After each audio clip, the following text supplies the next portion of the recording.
Hey everyone, welcome to the Bowling Point. Today we're going to talk about the Bulgarian split squat, okay? So it's an exercise that I'm guilty of not doing enough of, okay? We did a video on this a couple of years back, so feel free to go back and check that out. But today I want to talk about a couple different nuances that I think are worth talking about, okay? So I'm going to show you how to do it with the specific Bulgarian split squat. I call it a sausage here. And then we'll show you how to do it with a step. So when you're on the this type of specific implement, okay, you want to make sure that your instep right here, where your ankle meets your foot, is rested in here, okay? And again, you don't want to, the key is to just use this front leg. You don't want to put a lot of stress and force onto the back leg, okay?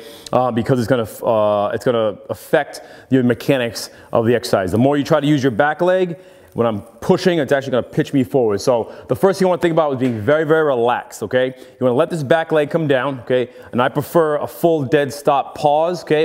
Whenever we don't do that, we tend to kind of come down really slow and lean forward, okay? Come down, plop down, pause, get your shoulders set. You want to be driving through your front heel, not the ball of your foot. If you feel you're driving off the ball of your foot, take a little bigger step forward, okay? If you've got weight or some sort of resistance, you want to always making sure that your core is engaged nice and tight so that you can put power to the ground, all right, by keeping that core engaged. So I prefer, again, this dead pause because essentially it keeps you honest, as I like to say, meaning you can't kind of bounce into it. Now I'm really forced to come straight up, reset at the top, come back down, okay? Once you get proficient at that, then you can kind of rep it out, again, making sure that you're nice and tall, okay? If you don't have this, or you don't have, if that doesn't feel great for you, again, you do have to play with the height. You can do it with a step, okay? You get the same effect, just not as deep of a stretch on the back leg, and you're limiting the range of motion a little bit. So the higher your back foot is, the more range you'll get on that front leg. So same thing.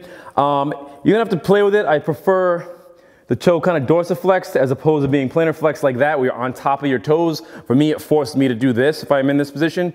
So I like to keep my ball of my foot here. And again, you don't want to put a lot of weight on the back foot. You want to be really, really light on that front foot, okay? And the path of your shoulders and your hips should be in a straight up and down plane, okay? If you have any questions about the drill, be sure to hit us up, leave a comment down below. Make sure to like and subscribe this video and share with someone that you know that may benefit from it.